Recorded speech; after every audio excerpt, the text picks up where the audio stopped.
ਸਤਿ ਸ਼੍ਰੀ ਅਕਾਲ ਦੋਸਤੋ, ਮੈਂ ਮਨਦੀਪ ਕੌਰ ਚਾਹਲ ਆਪਣੇ ਚੈਨਲ 'ਚ ਤੁਹਾਡਾ ਸਵਾਗਤ ਕਰਦੀ ਹਾਂ। ਹਿੰਦੂ ਵਕੈਬ ਵਰਡ ਆਪਾਂ ਕੁਝ ਸਟੱਡੀ ਕਰਾਂਗੇ। ਜਿਹੜੇ ਵੀ ਹਿੰਦੂ ਐਡੀਟੋਰੀਅਲ ਪੇਜ ਤੋਂ ਵਿੱਚ ਕੁਝ ਵਰਡ ਲੈਤੇ ਗਏ ਮੈਂ ਤਿਆਰ ਕੀਤੇ ਉਸ ਦੀ ਪੀਪੀਟੀ।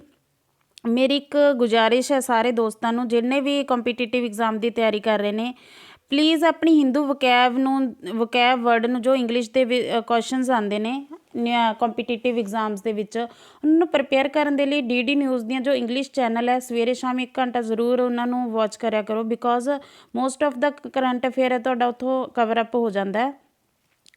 ਹਿੰਦੂ ਐਡੀਟਰ 18 ਜਨਵਰੀ 2022 ਦੀ ਇੱਕ ਨਿਊਜ਼ ਹੈ, red lines on China Lithuania tensions. ਦੋਸਤੋ, ਇਸ ਤੋਂ ਸਭ ਤੋਂ ਪਹਿਲਾਂ ਗੱਲ ਕਰਨ ਤੋਂ ਪਹਿਲਾਂ, ਵਕੈਬ ਦੇ ਵਰਡ ਜਾਣ ਤੋਂ ਪਹਿਲਾਂ ਆਪਾਂ ਥੋੜ੍ਹਾ ਜਾਣ ਲੈਂਦੇ ਹਾਂ ਕਿ ਇਹ ਇਸ਼ੂ ਹੈ ਕੀ ਹੈ। ਸਭ ਤੋਂ ਪਹਿਲਾਂ ਲਿਥੂਏਨੀਆ ਨੂੰ ਆਪਾਂ ਜੋਗ੍ਰਾਫਿਕਲੀ ਵਾਚ ਕਰੀਏ ਤਾਂ ਲਿਥੂਏਨੀਆ ਇੱਕ ਛੋਟਾ ਜਿਹਾ ਯੂਰਪੀਅਨ ਕੰਟਰੀ ਦਾ ਪਾਰਟ ਹੈ। ਆਪਾਂ ਸਾਰਿਆਂ ਨੂੰ ਪਤਾ ਹੈ ਕਿ ਯੂਰਪੀਅਨ ਕੰਟਰੀਜ਼ ਇੱਕ ਸਮੂਹ ਹੈ ਦੇਸ਼ਾਂ ਦਾ, ਜਿਹਦੇ ਵਿੱਚ ਉਹਨਾਂ ਦੀ ਇੱਕ ਕਰੰਸੀ ਸੇਮ ਹੈ, ਯੂਰੋ ਕੰਟਰੀ ਚੱਲਦੀ ਹੈ, ਇੰਟਰ ਟ੍ਰੇਡ ਈਜ਼ੀਲੀ ਕਰ ਸਕਦੇ ਆ ਵਿਦਆਊਟ ਐਨੀ ਵੀਜ਼ਾ। ਐਂਡ ਲਿਥੂਏਨੀਆ ਇਹ ਜਿਹੜਾ ਯੂਰਪੀਅਨ ਕੰਟਰੀ ਹੈ ਉਹਦੀ ਈਸਟਰਨ ਦੇ ਵਿੱਚ ਹੈ।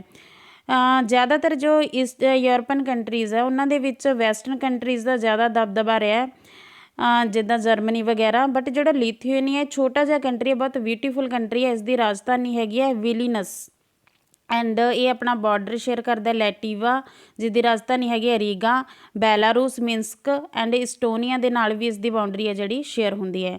ਦੋਸਤੋ, ਜੇ ਦੇਖੋ ਜਿਹੜਾ ਇਸਦਾ ਆਪਣੀ ਇਹ ਆਪਣਾ ਲੈਂਡਲੌਕ ਕੰਟਰੀ ਨਹੀਂ ਹੈ, ਇਹ ਬਾਲਟਿਕ ਸੀ ਦੇ ਨਾਲ ਵੀ ਕਨੈਕਟਡ ਹੈ। ਮੀਨ ਟੂ ਸੇ ਇਹਨੂੰ ਬਾਲਟਿਕ ਕੰਟਰੀ ਵੀ ਕਿਹਾ ਜਾਂਦਾ ਹੈ। ਇਹ ਆਪਣੀ ਇੱਕ ਛੋਟੀ ਜਿਹੀ ਬਾਉਂਡਰੀ ਰਸ਼ੀਆ ਦੇ ਨਾਲ ਵੀ ਸ਼ੋ ਕਰਦਾ ਹੈ। ਇਹ ਥੋੜ੍ਹਾ ਜਿਹਾ ਮੈਪ ਦੇ ਵਿੱਚ ਨਹੀਂ ਸ਼ੋ ਅਪ ਹੋ ਰਿਹਾ, ਤੁਸੀਂ ਦੂਸਰਾ ਐਟਲਸ ਲੈ ਕੇ ਇਸ ਨੂੰ ਜ਼ਰੂਰ ਦੇਖ ਸਕਦੇ ਹੋ ਆਪਣੇ ਉਸ ਦੇ ਵਿੱਚ। ਸਭ ਤੋਂ ਪਹਿਲਾਂ ਆਪਾਂ ਦੇਖੀਏ ਤਾਂ ਜਿਹੜੇ ਵੀ ਕੰਪੀਟੀਟਿਵ ਐਗਜ਼ਾਮ ਦੇ ਵੋਕੈਬ ਵਰਡ ਆਉਂਦੇ ਨੇ, ਉਹ ਇਸੇ ਤਰ੍ਹਾਂ ਹਿੰਦੂ ਦੇ ਜਿਹੜੇ ਐਡੀਟਰ ਪੇਜ ਦੇ ਵਿੱਚ ਜੋ ਮੇਨ ਵਰਡਸ ਹੁੰਦੇ ਆ ਉੱਥੋਂ ਹੀ ਚੱਕੇ ਜਾਂਦੇ ਨੇ। ਤਾਂ ਇਹ ਦੇਖ ਲਿਆ ਆਪਾਂ, ਯੂਰਪੀਅਨ ਕੰਟਰੀ ਹੈ ਲਿਥੂਏਨੀਆ, ਛੋਟਾ ਜਿਹਾ ਕੰਟਰੀ ਹੈ। ਇਹਦਾ ਇਸ਼ੂ ਕੀ ਕ੍ਰੀਏਟ ਹੋਇਆ? ਇਸ਼ੂ ਹੈਗਾ ਆਪਣਾ ਚਾਈਨਾ ਦੇ ਨਾਲ। ਮੋਸਟ ਪਾਵਰਫੁਲ ਕੰਟਰੀ ਅੱਜ ਦੇ ਦਿਨਾਂ ਦੇ ਵਿੱਚ ਚਾਈਨਾ ਚੱਲ ਰਿਹਾ। ਦੇਖੋ, one country one nation policy China follow ਕਰ ਰਿਹਾ। ਮੇਨ ਇਸ਼ੂ ਲਿਥੂਏਨੀਆ ਨਾਲ ਚਾਈਨਾ ਦਾ ਕਿਉਂ ਪਿਆ? ਦੇਖੋ, ਥੋੜ੍ਹਾ ਜਿਹਾ ਹਿਸਟਰੀ ਸਮਝਣ ਦੀ ਲੋੜ ਹੈ। ਜਿਹੜਾ ਤਾਈਵਾਨ ਹੈ ਉਹ ਇੱਕ ਇੰਡੀਪੈਂਡੈਂਟ ਗਵਰਨਮੈਂਟ ਚੱਲਦੀ ਹੈ, ਬਟ ਚਾਈਨਾ ਸਮਝਦਾ ਕਿ ਉਹ ਉਸਦਾ ਹੀ ਪਾਰਟ ਹੈ ਵੀ ਹੈ। ਥੋੜ੍ਹਾ ਜਿਹਾ ਉਸ 'ਤੇ ਜੋ ਟਰੇਡ ਪ੍ਰੈਸ਼ਰ ਹੈ, ਜੋ ਵੀ ਹੈ, ਚਾਈਨਾ ਦੀ ਮੋਨੋਪਲੀ ਹੈ ਉਸ 'ਤੇ। ਇੱਕ ਥੋੜ੍ਹਾ ਜਿਹਾ ਸਮਝਣ ਦੀ ਜ਼ਰੂਰਤ ਹੈ। ਜਿੰਨੇ ਵੀ ਕੰਟਰੀਜ਼ ਦੇ, ਜਿੱਦਾਂ ਆਪਣੇ ਡਿਪਲੋਮੈਟ ਫੋਰਨ ਕੰਟਰੀਜ਼ ਦੇ ਆਪਣੇ ਇੰਡੀਆ ਦੇ ਵਿੱਚ ਆਫਿਸਿਸ ਨੇ, ਜਾਂ ਇੰਡੀਆ ਦੇ ਕਿਤੇ ਵੀ ਆਫਿਸਿਸ ਨੇ, ਆਪਣਾ ਉੱਥੇ ਐਮਬੈਸੀ, ਜਿੱਦਾਂ ਇੰਡੀਅਨ ਐਮਬੈਸੀ ਆ, ਜਾਂ ਆਪਾਂ ਕਹੀਏ ਅਮੈਰੀਕਾ ਦੀ ਐਮਬੈਸੀ ਹੈ। ਬਟ ਚਾਈਨਾ ਨੇ ਇੰਸਟਰਕਟ ਕੀਤਾ ਹੋਇਆ ਐਜ਼ ਮਤਲਬ ਟਰੇਡ ਨੂੰ ਲੈ ਕੇ ਥੋੜ੍ਹਾ ਜਿਹਾ ਪ੍ਰੈਸ਼ਰ ਹੈ ਵਰਲਡ ਦੇ ਵਿੱਚ। ਜਿੰਨੇ ਵੀ ਕੰਟਰੀ ਉਹਨਾਂ ਨਾਲ ਟਰੇਡ ਕਰਦੇ, ਵੀ ਜਿਹੜੇ ਵੀ ਤਾਈਵਾਨ ਦੇ ਆਫਿਸਿਸ ਨੇ ਉਹਨਾਂ ਨੂੰ ਤਾਈਵਾਨ ਦਾ ਨਾਮ ਨਹੀਂ ਦਿੱਤਾ ਜਾਂਦਾ। ਜੇ ਕਿਸੇ ਵੀ ਕੰਟਰੀ ਦੇ ਵਿੱਚ ਆਪਣਾ ਆਫਿਸ ਓਪਨ ਕਰਦੇ ਨੇ, ਉਹਨਾਂ ਨੂੰ ਤੈਪਈ ਦੇ ਨਾਮ ਦੇ ਨਾਲ ਉਹ ਚਲਾਉਂਦੇ ਨੇ। ਇੰਡੀਆ ਦੇ ਵਿੱਚ ਵੀ ਜਿਹੜਾ ਤਾਈਵਾਨ ਦਾ ਆਫਿਸ ਹੈ ਉਸਨੂੰ ਤੈਪਈ ਦੇ ਨਾਮ, ਇਕਨੋਮਿਕ ਕਲਚਰ ਆਫ ਤਾਈਵਾਨ ਦੇ ਨਾਮ ਨਾਲ ਜਾਣਿਆ ਜਾਂਦਾ ਹੈ।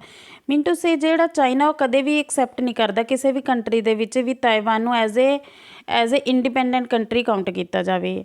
ਇੱਥੇ ਇਸ਼ੂ ਇਹ ਕ੍ਰੀਏਟ ਹੋਇਆ ਕਿ ਲਿਥੂਏਨੀਆ ਨੇ ਤਾਈਵਾਨ ਨੂੰ ਅਲਾਓ ਕਰਤਾ ਕਿ ਉਹਨਾਂ ਦੇ ਦੇਸ਼ ਦੇ ਵਿੱਚ ਉਹ ਆਪਣਾ ਆਫਿਸ ਖੋਲ੍ਹਿਆ ਉਹਨਾਂ ਨੇ, ਐਜ਼ ਉਸਨੂੰ ਪਰ ਨਾਮ ਦੇਤਾ ਤਾਈਵਾਨ ਜੋ ਰਿਪਰੈਜ਼ੈਂਟੇਟਿਵ ਆਫਿਸ ਹੈ। ਅਤੇ ਇਸ ਕਰਕੇ ਚਾਈਨਾ ਇਸ ਚੀਜ਼ ਤੋਂ ਲੈ ਕੇ ਭੜਕ ਗਿਆ ਅਤੇ ਉਸਨੇ ਲਿਥੂਏਨੀਆ ਨੂੰ ਪ੍ਰੈਸ਼ਰਾਈਜ਼ ਕਰਨਾ ਸ਼ੁਰੂ ਕਰ ਦਿੱਤਾ, ਕਿਉਂਕਿ ਰਸ਼ੀਆ ਫਰੈਂਡ ਹੈ ਚਾਈਨਾ ਦਾ। ਰਸ਼ੀਆ ਤੋਂ ਵੀ ਪ੍ਰੈਸ਼ਰ ਕ੍ਰੀਏਟ ਕੀਤਾ ਜਾ ਰਿਹਾ।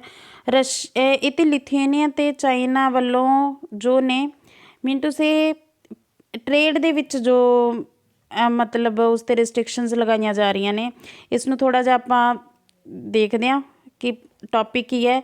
ਯੂਰਪੀਅਨ ਯੂਨੀਅਨ ਨੇ ਇਸ ਦੇ ਜੋ ਡਿਪਲੋਮੈਟ ਆਫਿਸਰ ਨੇ ਜੋਸਫ ਉਹ ਸਾਹਮਣੇ ਆਏ ਨੇ ਇਸ ਨੂੰ ਲੈ ਕੇ ਥੋੜ੍ਹਾ ਜਿਹਾ ਬੋਰੇਲ, ਕਿ ਇਹਨਾਂ ਦੇ ਵਿੱਚ ਜਿਹੜੀ ਟਸਲ ਹੈ, ਜੋ मतलब इस ते जो रिस्ट्रिक्शन चाइना ਦੇ ਦੁਆਰਾ ਲਗਾਈਆਂ ਜਾ ਰਹੀਆਂ ਨੇ ਕਿ ਇਸ ਦਾ ਇੰਪੋਰਟ ਜਿਹੜੇ ਉਸਦੇ ਜੋ ਵੀ ਐਕਸਪੋਰਟ ਕਰ ਰਿਹਾ ਆਪਣਾ ਲਿਥੂਏਨੀਆ ਚਾਈਨਾ ਨੂੰ, ਉਸਨੂੰ ਸਾਰਿਆਂ ਨੂੰ ਬੰਦ ਕਰ ਦਿੱਤਾ ਜਾਵੇ। ਮੀਨ ਟੂ ਸੇ ਉਹ ਇਕਨੋਮਿਕਲੀ ਉਸਨੂੰ ਹਰਾਸ ਕਰਨ ਦੀ ਕੋਸ਼ਿਸ਼ ਕਰ ਰਿਹਾ ਬਿਕੋਜ਼ ਉਹਨਾਂ ਨੇ ਤਾਈਵਾਨ ਨੂੰ ਇੱਕ ਇੰਡੀਪੈਂਡੈਂਟ ਕੰਟਰੀ ਕਾਊਂਟ ਕਰਨ ਦੀ ਕੋਸ਼ਿਸ਼ ਕੀਤੀ ਹੈ। ਮੀਨ ਟੂ ਸੇ ਉਹ ਸਾਰੇ ਕੰਟਰੀ ਵਰਲਡ ਦੇ ਸਾਰੇ ਹੋਰ ਕੰਟਰੀ ਨੂੰ ਅਲਾਰਮ ਦੇ ਰਿਹਾ ਕਿ ਤੁਸੀਂ ਇਹ ਚੀਜ਼ ਨਹੀਂ ਕਰ ਸਕਦੇ, ਜੇ ਇੱਦਾਂ ਕਰੋਗੇ ਤਾਂ ਤੁਹਾਡੇ ਨਾਲ ਲਿਥੂਏਨੀਆ ਜੈਸਾ ਅਸੀਂ ਹਾਲ ਕਰਾਂਗੇ।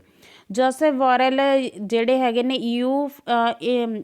ਯੂਰਪੀਅਨ ਯੂਨੀਅਨ ਫੋਰਨ ਪਾਲਿਸੀ ਦੇ ਚੀਫ ਨੇ, ਜਿਨ੍ਹਾਂ ਨੇ ਥੋੜ੍ਹਾ ਜਿਹਾ ਅੱਗੇ ਹੋ ਕੇ ਇਸ ਨੂੰ ਟਸਲ ਨੂੰ ਥੋੜ੍ਹਾ ਘੱਟ ਕਰਨ ਦੀ ਕੋਸ਼ਿਸ਼ ਕੀਤੀ ਹੈ। ਸਭ ਤੋਂ ਪਹਿਲਾ ਵਰਡ ਹੈ ਡੀ ਐਸਕੇਲੇਟ। ਇਹ ਵਰਬ ਹੈ, ਇਸ ਨੂੰ ਵਰਬ ਦੇ ਤੌਰ 'ਤੇ ਯੂਜ਼ ਕੀਤਾ ਜਾਂਦਾ ਹੈ। ਇਸ ਦਾ ਮਤਲਬ ਹੈ reduce the intensity of. Mean to say ਜਿਹੜੀ ਡੀ ਐਸਕੇਲੇਟ ਦਾ ਮੀਨ ਹੈ ਕਿ ਜੋ ਯੂਰਪੀਅਨ ਫੋਰਨ ਪਾਲਿਸੀ ਦੇ ਚੀਫ ਹੈ, ਇਹਨਾਂ ਨੇ ਟਸਲ ਘਟਾਉਣ ਲਈ ਡੀ ਐਸਕੇਲੇਸ਼ਨ ਕਰਨ ਦੀ ਕੋਸ਼ਿਸ਼ ਕੀਤੀ ਹੈ ਕਿ ਲਿਥੂਏਨੀਆ ਐਂਡ ਚਾਈਨਾ ਦੇ ਵਿੱਚ ਜਿਹੜੀ ਟਸਲ ਹੈ, ਜੋ ਵੀ ਟੈਂਸ਼ਨਸ ਹੈ, ਉਸਨੂੰ ਥੋੜ੍ਹਾ ਘੱਟ ਕੀਤਾ ਜਾਵੇ। ਦੂਸਰਾ ਵਰਡ ਹੈ ਕੋਰਿਸਿਵ। ਇਹ ਐਡਜੈਕਟਿਵ ਦੇ ਤੌਰ 'ਤੇ ਯੂਜ਼ ਕੀਤਾ ਜਾਂਦਾ ਹੈ। ਇਸ ਦਾ ਮਤਲਬ ਹੈ using force or threats to make someone do something. Mean to say ਜੋ ਚਾਈਨਾ ਇਹ ਧੱਕਾ ਕਰ ਰਿਹਾ ਕੋਰਿਸਿਵ ਤੌਰ 'ਤੇ ਕਿ ਦੂਸਰੇ ਕੰਟਰੀਜ਼ 'ਤੇ ਇੱਕ ਆਪਣਾ ਟਰੇਡ ਦੇ ਤੌਰ 'ਤੇ ਆਪਾਂ ਕੁਛ ਇੱਦਾਂ ਦੀਆਂ ਰਿਸਟ੍ਰਿਕਸ਼ਨਸ ਲਗਾ ਦਿੰਦਾ ਹੈ ਜਿਹੜਾ ਉਹਦੇ ਨਾਲ ਤਾਂ ਮਤਲਬ ਜਿਹੜੀਆਂ ਦੂਸਰੀਆਂ ਪੋਲਿਸੀਜ਼ ਹੈ ਉਸਦੇ ਅੰਡਰ ਨਹੀਂ ਆਉਂਦੀਆਂ, ਉਸਨੂੰ ਧੱਕੇ ਨਾਲ ਥੋਪਿਆ ਜਾਂਦਾ ਦੂਸਰੇ ਕੰਟਰੀਜ਼ 'ਤੇ। ਉਸਨੂੰ ਇਹ ਵਰਡ ਦੇ ਵਿੱਚ ਕਵਰ ਕੀਤਾ ਕੋਰਿਸਿਵ। ਸਟ੍ਰੇਨਡ ਐਡਜੈਕਟਿਵ ਹੈ। ਨੋਟ ਇਸ ਦਾ ਮਤਲਬ ਹੈ ਨੋਟ ਰਿਲੈਕਸਡ ਔਰ ਫਰੈਂਡਲੀ।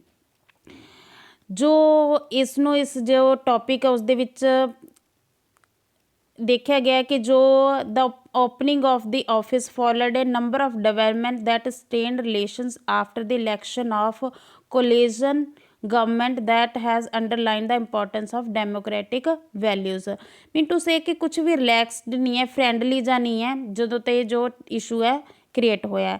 ਬਲੌਕੇਡ ਇੱਕ ਨਾਊਨ ਹੈ ਜਿਸ ਦਾ ਮਤਲਬ ਹੈ ਕੁਛ ਇੱਦਾਂ ਦੀ ਮਤਲਬ ਕ੍ਰੀਏਟ ਕਰ ਦਿਓ ਜਿਸ 'ਤੇ ਨਾ ਜਿਹੜੇ ਇੱਕ ਪਾਰਟੀਕੂਲਰ ਕੰਟਰੀ ਜਾਂ ਪੀਸ ਆਫ ਲੈਂਡ ਦੇ ਵਿੱਚ ਨਾ ਲੋਕ ਜਾ ਸਕਦੇ ਔਰ ਨਾ ਹੀ ਬਾਹਰ ਆ ਜਾ ਸਕਦੇ, ਜਿੱਦਾਂ ਨਾਕਾਬੰਦੀ। ਫਾਰ ਐਗਜ਼ਾਮਪਲ ਜਿੱਦਾਂ ਦਿੱਲੀ ਦੇ ਵਿੱਚ ਪ੍ਰੋਟੈਸਟ ਹੋਇਆ, ਐਜੀਟੇਸ਼ਨ ਹੋਇਆ, ਦਿੱਲੀ ਸਰਕਾਰ ਜਿਹੜੀ ਸੈਂਟਰ ਗਵਰਨਮੈਂਟ ਨੇ ਕਿਸਾਨਾਂ ਨੂੰ ਰੋਕਣ ਲਈ ਨਾਕਾਬੰਦੀ ਕੀਤੀ ਸੀ, ਉਸਨੂੰ ਆਪਾਂ ਕਹਿੰਦੇ ਹਾਂ ਬਲੌਕੇਡ। ਨੈਕਸਟ ਜੋ ਵਰਡ ਹੈ ਕਿਲ ਦਾ ਚਿਕਨ ਟੂ ਸਕੇਅਰ ਦਾ ਮੰਕੀਜ਼। ਇਹ ਇੱਕ ਈਡੀਅਮ ਹੈ। ਮੀਨ ਟੂ ਸੇ ਜੇ ਆਪਾਂ ਕਹੀਏ ਵੀ ਪੰਜਾਬੀ ਦੇ ਵਿੱਚ ਕਹੀਏ ਕਿਸੇ ਨੂੰ ਡਰਾਉਣ ਦੀ ਖਾਤਰ ਹੋਰ ਕਿਸੇ ਨੂੰ ਡਰਾ ਕੇ ਦਿਖਾਉਣਾ। ਜਿੱਦਾਂ ਆਪਾਂ ਯੂਟਿਊਬ 'ਤੇ ਕੁਛ ਬੱਚੇ ਕੁਛ ਖਾ ਨਹੀਂ ਰਹੇ ਹੁੰਦੇ ਤਾਂ ਉਹਨਾਂ ਦੇ ਕਿਸੇ ਡੋਲ ਨੂੰ ਉਸਦੇ ਪੇਰੈਂਟਸ ਥੋੜ੍ਹਾ ਡਰਾ ਕੇ ਕਹਿ ਰਹੇ ਨੇ ਵੀ ਤੇਰਾ ਇੱਦਾਂ ਨਾਲ ਹੋਊਗਾ। ਇਸੇ ਤਰ੍ਹਾਂ ਚਾਈਨਾ ਕੀ ਕਰ ਰਿਹਾ, ਪੋਲਿਸੀ ਕਰ ਰਿਹਾ ਕਿ ਕਿਲ ਦਾ ਚਿਕਨ ਟੂ ਸਕੇਅਰ ਦਾ ਮੰਕੀਜ਼, ਵੀ ਹੋਰ ਕੰਟਰੀਜ਼ ਨੂੰ ਡਰਾਉਣ ਲਈ ਤੁਸੀਂ ਨਾ ਇੱਦਾਂ ਕਰਦੇ ਹੋ। ਲਿਥੂਏਨੀਆ ਨਾਲ ਉਹ ਕੁਛ ਜ਼ਿਆਦਾ ਹੀ ਉਸ ਲਿਥੂਏਨੀਆ 'ਤੇ ਪ੍ਰੈਸ਼ਰ ਕ੍ਰੀਏਟ ਕਰ ਰਿਹਾ ਕਿ ਕਿਉਂ ਤਾਈਵਾਨ ਦਾ ਤੁਸੀਂ ਸਾਥ ਦਿੱਤਾ। ਸੇਲੀਅੰਸ ਹੈ ਮਤਲਬ ਪ੍ਰਮੁੱਖਤਾ, quality of being particularly noticeable. Mean to say China ਚਾਹੁੰਦਾ ਹੈ ਕਿ ਉਸਦੀ ਜਿਹੜੀ ਪ੍ਰਮੁੱਖਤਾ ਹੈ ਵਰਲਡ ਦੇ ਵਿੱਚ ਉਹ ਬਣੀ ਰਹੇ। ਹੈਜੇਮਨੀ ਸੈਕਿੰਡ ਵਰਡ ਹੈ ਹੈਜੇਮਨੀ, ਪ੍ਰਧਾਨਗੀ ਔਰ ਲੀਡਰਸ਼ਿਪ ਔਰ ਡੋਮੀਨੈਂਸ। ਪ੍ਰਧਾਨਗੀ ਚਾਹੁੰਦਾ ਚਾਈਨਾ, ਇਸੇ ਕਰਕੇ ਵਰਡ ਯੂਜ਼ ਹੋਇਆ ਇਸ ਐਡੀਟੋਰੀਅਲ ਪੇਜ ਦੇ ਵਿੱਚ ਹੈਜੇਮਨੀ। ਮੋਡਸ ਵਿਵੰਡੀ ਇਹ ਇੱਕ ਬਹੁਤ ਹੀ ਅੱਛਾ ਵਰਡ ਹੈ। ਫਿਜ਼ੀਬਲ ਅਰੇਂਜਮੈਂਟ ਔਰ ਪ੍ਰੈਕਟੀਕਲ ਕੰਪਰੋਮਾਈਜ਼। ਇਹ ਜ਼ਿਆਦਾਤਰ MOU ਜਿੱਦਾਂ ਕਿਸੇ ਕੰਟਰੀ ਦਾ ਜਾਂ ਕਿਸੇ ਕੰਪਨੀ ਦਾ ਦੂਸਰੇ ਨਾਲ ਹੁੰਦਾ ਕੋਈ ਵੀ ਡਾਕੂਮੈਂਟ ਸਾਈਨ, ਉਸ ਦੇ ਵਿੱਚ ਕਿਸੇ ਫੋਰ ਐਗਜ਼ਾਮਪਲ ਜੇ ਕਿਸੇ ਚੀਜ਼ ਦਾ ਫਾਈਨਲ ਡਿਸੀਜ਼ਨ ਨਹੀਂ ਹੋ ਰਿਹਾ ਤਾਂ ਇੱਕ ਵਿਚਕਾਰਲਾ ਪਾਥ ਮਤਲਬ ਆਪਾਂ ਐਕਸੈਪਟ ਕਰਦੇ ਹਾਂ ਜਿਸ ਦੇ ਵਿੱਚ ਝਗੜੇ ਦੇ ਨਿਪਟਾਰੇ ਹੋਣ ਤੱਕ ਇੱਕ ਪਾਰਟੀਕੂਲਰ ਆਪਾਂ ਪੋਲਿਸੀ ਨੂੰ ਅਡੋਪਟ ਕਰਦੇ ਹਾਂ, ਉਸ ਨੂੰ ਆਪਾਂ ਬੋਲਦੇ ਹਾਂ, ਉਸ ਨਾਊਨ ਨੂੰ ਬੋਲਦੇ ਹਾਂ ਮੋਡਸ ਵਿਵੰਡੀ। ਐਂਡ ਇੱਕ ਸੈਕਿੰਡ ਜੋ ਅੱਜ ਐਡੀਟਰ ਪੇਜ ਦੇ ਵਿੱਚ ਇੱਕ ਨਿਊਜ਼ ਜ਼ਿਆਦਾ ਰਹੀ ਹੈ ਪੰਜਾਬ ਦੀਆਂ ਇਲੈਕਸ਼ਨਸ ਨੂੰ ਕਰਕੇ, ਜ਼ਿਆਦਾਤਰ ਜੋ ਵਰਡ ਹੈ ਸੈਕਰੀਲੇਜ ਹੋਇਆ। ਸੈਕਰੀਲੇਜ ਮਤਲਬ ਬੇਅਦਬੀਆਂ। ਅਤੇ ਇਹ ਮੇਰਾ ਫਸਟ ਅਟੈਂਪਟ ਸੀ। ਜੇ ਸਾਰਿਆਂ ਨੂੰ ਤੁਹਾਨੂੰ ਵਧੀਆ ਲੱਗੇ ਤਾਂ please like this video. Thank you, ਧੰਨਵਾਦ ਜੀ।